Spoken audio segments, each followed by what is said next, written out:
Hello and welcome to Connotation Points Video Snark. I'm making my way through Stalking Jack the Ripper by Kerri Maniscalco. If you haven't seen the other videos about the book, please make sure that you do, or else you might be confused. Links will be posted below. Chapter 5. Dark and Hideous Things.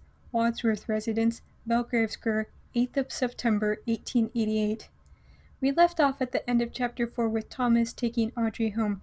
I thought that it would be a chance for them to bond and what have you, but this doesn't happen, and I'm honestly not quite sure if I'm relieved to have been spared this or not.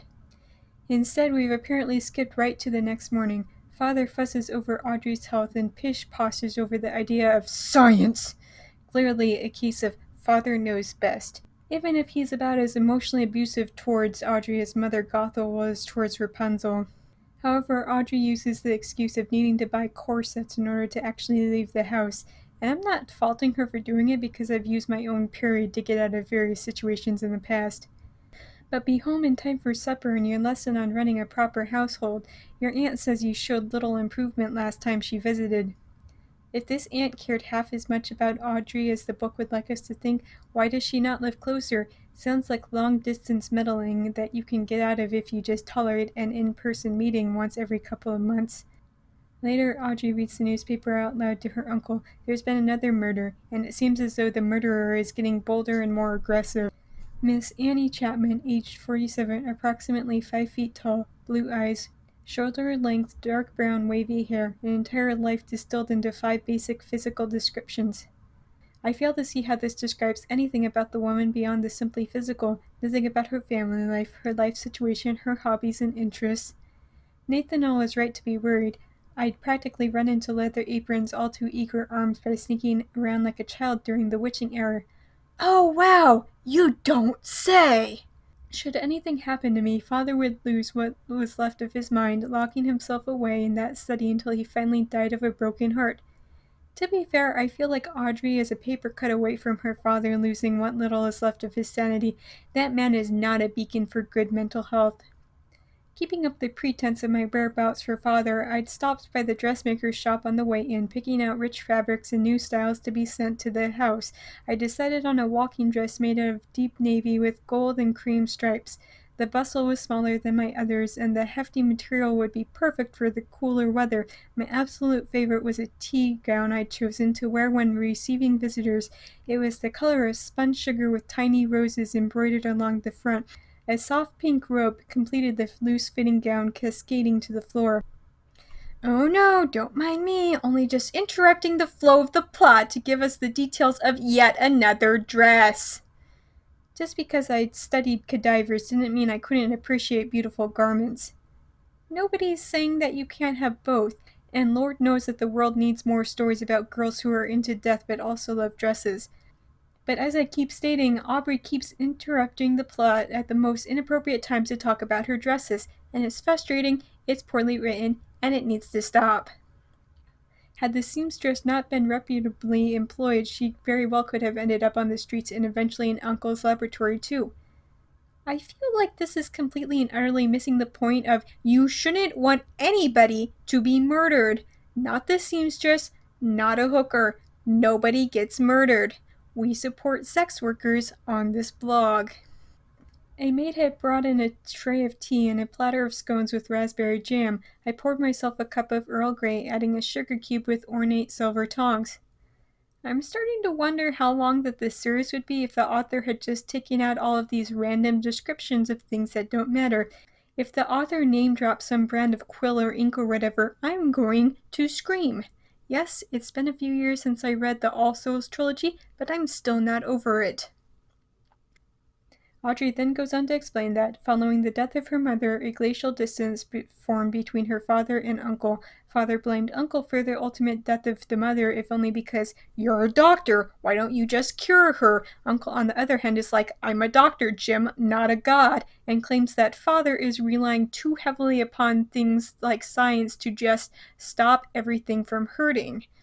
But back to the actual plot, which is seeping in through these random asides. Thomas left a while ago to ask the members of his vigilante group if they might have seen something, but he hasn't come back yet, and it's starting to piss Uncle off something fierce. Personally, I wondered why Thomas wouldn't already know if they'd come across something. That was the whole point of their little group. I mean, I was thinking it too, but I just kind of assumed that a group of foppish young men couldn't possibly have eyes and ears everywhere. Uncle just about goes mad with impatience as they wait for Thomas to return, and he does only to carry the news that Audrey already knew deep down. Nobody saw anything. He goes on to say that he tagged along with some police inspectors. One witness has been found, but only just saw a possible suspect from behind. At night. Thomas, Uncle shouted a glance in my direction. Only then did my classmate acknowledge me standing in the room. There's a young lady present. If she can pull out a drunk's liver without quivering, I'm pretty sure that she can stand to hear about what it is that a prostitute gets up to. This leads to a weird argument in which Audrey is like, what have you got against women who is just trying to support herself? And look at that tricky 21st century mindset seeping in a little bit. Audrey says that if women had more options, then they wouldn't need to resort to prostitution. The young lady has made her case, Doctor. From this point forward, I shall pretend she's as capable as a man. I glared harder. Pretend I am as capable as a man? Please, sir, do not value me so little. Ugh. Now the author's just writing stuff to irk people for no real reason. Get back to the plot. And then we finally actually bother to get back to said plot. Audrey proposed that the murderer knew the first victim and that it made him incapable of enacting great acts of violence upon her person, even in death. However, he felt like he had unfinished business to attend to, so he picked out another victim, which explains why the second was so brutalized. Uncle seems to think that this idea has merit and proposes that maybe the first victim was the wife of the murderer, or another man that she was living with. But then Thomas asks the real question here: why the missing organs? He answers his own question and proposes that maybe the murderer just hates women. But why prostitutes? Thomas again proposes an answer, although this one is harder to pin down. First being the most obvious, that prostitutes are women of the night and few who would be missed. The second is that maybe the murderer is some sort of religious zealot who is trying to rid the world of harlots. This only just strikes more unjust anger in Uncle on Audrey's behalf, except that Audrey is angry at her uncle because he's getting upset on her behalf over something that is in no way upsetting to Audrey. But I believe if your niece can handle dissecting a human, she can handle intelligent conversation without fainting. Her intellect, though nowhere near as vast as mine, may prove useful. It's a compliment and a backhanded insult all in one breath. Impressive! Thomas then says this on the matter of the killer's possible motive. He loathes these creatures of the night, loathes their lives, selling themselves. I wager the one he loves or loved had likely left him. Perhaps he feels betrayed in a way, Thomas. Thomas picked his tea back up, taking a careful sip before setting it down again. I wouldn't be surprised if his wife or betrothed committed suicide, the ultimate act of leaving him. In a time long before the thought of crime profiling, this is hitting way too close to comfort, which is again reinforcing the idea that Thomas is either Jack or that he's being set up to be the painfully obvious red herring. After he and Uncle speak for a second, Audrey then proposes that the killer is living in some sort of a fantasy. I don't think that it's that great of a conclusion to reach, but Thomas apparently thinks that it's super exciting. He kisses Audrey on the cheek and says that she's a genius. But then Uncle says that it's clear now what the motive is: some religious nutjob killing women in the name of God. Scotland Yard would laugh us into the asylum if we went to them with this theory, and who would blame them? What would we say? A mad priest or clergyman is on the loose killing because God ordained it, and all of London won't be safe until we find a way to stop him. I mean, she thinks this, but maybe after another couple dozen women have been murdered and the entire city is living in constant fear, I think that Scotland Yard would listen to anything at that point. Audrey then takes a moment to say why that would be a bad idea.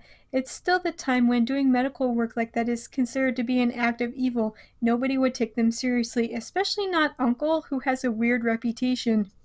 Uncle urges them to keep all of this to themselves for now, that they have to find the killer on their own. Just then a servant comes in to say that Nathaniel is there to see Audrey and that it's urgent, and the chapter ends with that. And overall, I think that this story is not bad, but as I keep harping on, the actual plot keeps getting interrupted by pointless and often long meanderings that have nothing to do with anything. I mean, how would you like it if I kept interrupting my Snark in order to talk about my cats? You're like, I'm here for your sarcasm, not to hear about your cats. It's annoying. Quit it. The same is true for this book. Chapter 6, Den of Sin, Dr. Jonathan Wadsworth's Parlor, Highgate, 8th of September, 1888. With a chapter title like that, I'm going to be disappointed if Audrey doesn't interview some prostitutes or something. Audrey goes into the parlor where she finds Nathaniel in a sorry-looking state. He had heard about the second murder, and even though he knew it wasn't her, he had to see her with his own eyes to be reassured. If I were a man, Nathaniel certainly wouldn't be treating me as if I were incapable to look after myself. To be fair, I doubt that Nathaniel would be acting like that if Audrey hadn't snuck out to search for a serial killer who was murdering girls in the middle of the night. Perhaps because my sister cannot bother to remain indoors like a normal, decent girl. Is Uncle's house no longer considered indoors? Might want to rethink what you just said and get back to us about it. Nathaniel then says that there's something going on with Father. He won't say, at least not outright, because we need to build up the suspense a little, I guess. Thomas snorts with laughter from the door, and they're both kind of irritated to see him there. Thomas says that they were making a racket, so Uncle sent him to be sure that they weren't murdering one another and making a mess of Uncle's favorite carpet.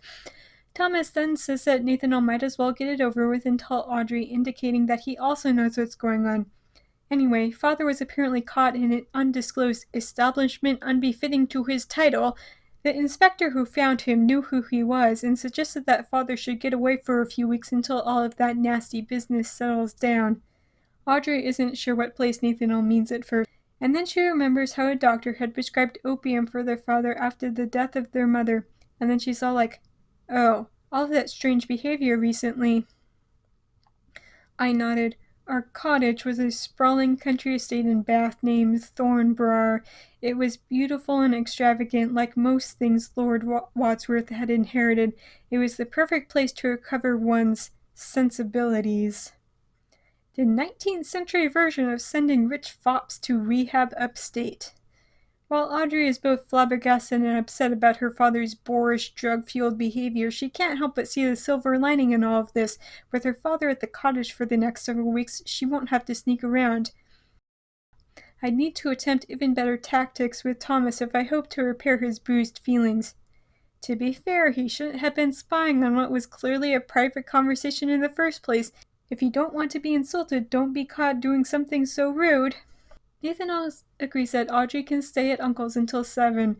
After all, with Father gone, he's now the man of the house. He goes on to say that this aunt is coming, but Audrey seems like she'd rather have the aunt than her father, which really speaks volumes about her father, in my opinion.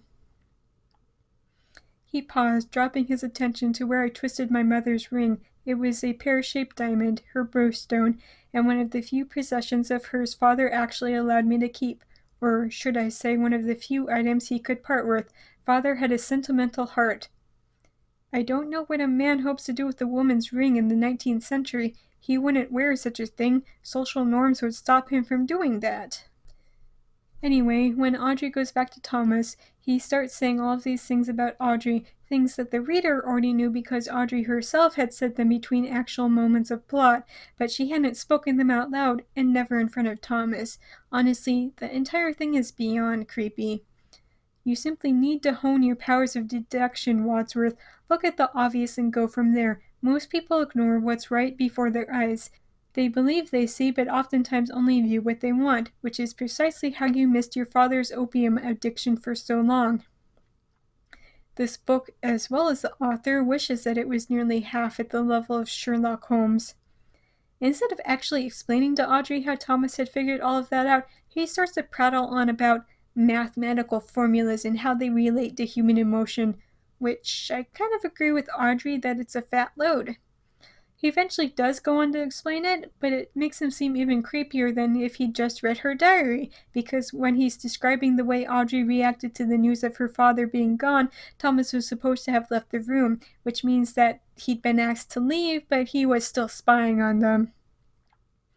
He continues on, acting about as blind to social cues as a poorly written modern Sherlock can be sometimes. He also makes an awkward pass at Audrey that has me cringing with embarrassment. That's not exactly what I mean, Wadsworth. What I'm talking about is trying to solve a riddle or crime. Emotions play no role here. They're too messy and complicated. He leaned on his elbow, staring into my eyes. But they're good in other situations, I suppose. For instance, I've not yet figured out the formula for love or romance. Perhaps I shall learn one day soon. Bro, you did not just say that. Audrey then tries to read Thomas in the way he kind of explained to her about doing. Not having any luck figuring me out, then. Don't worry, you'll get better with practice. And yes, he grinned wickedly, eyes fixed on his paper, you'll still fancy me tomorrow, no matter how much you wish otherwise. I'm unpredictable, and you adore it, just as I cannot wrap my massive brain around the equation of you and yet adore it.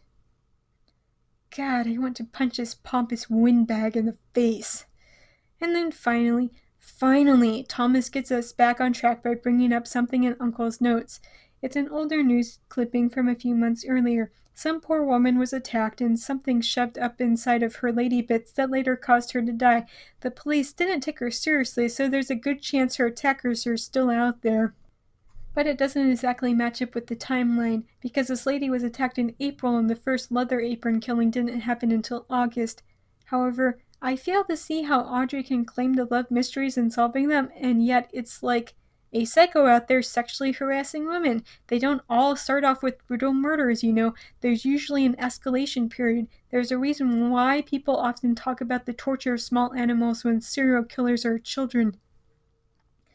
But Audrey thinks harder about it when Thomas urges her to, and then she suddenly sees it. Although the two murder victims had both been brunette and the lady from April was a blonde, all three of them were prostitutes, which fits very nicely into Thomas's earlier idea that the killer is somebody who believes himself to be on some kind of mission to rid the world of filth. And, okay, maybe I'm thinking like an actual adult here, but it's frustrating that pieces are being presented and Audrey has to be literally guided by the hand to the answer. Miss Nichols wasn't our murderer's first victim. Miss Emma Elizabeth Smith was. No, it's just the first victim that you know about. I'm sure that Miss Smith wasn't the first. I know that I'm only 6 chapters in, but so far, I only kind of hate the story a little. And for those of you who are new here, that is quite the compliment. I just feel like this story would have been a lot better if the author hadn't been so dead set on writing young adult. The plot, when it bothers to show up at all, isn't half bad, but the problem, as I keep going on and on about, is that the plot is buried under pages of endless and unnecessary descriptions about stuff that even the book admits isn't relevant. Thanks for listening to my book Snark on YouTube. If you're enjoying this, please hit that subscribe button. I post a new Snark video every Monday, but if you're eager for more Snark, you can check out my review of the plan. If you've already seen that, then you can head over to Tumblr for my main book Snarks, and if all of that is somehow still not enough for you, then you can become my Patreon supporter for just $1 a month and read a bunch of bonus Snarks that isn't up anywhere else. See you next week, guys.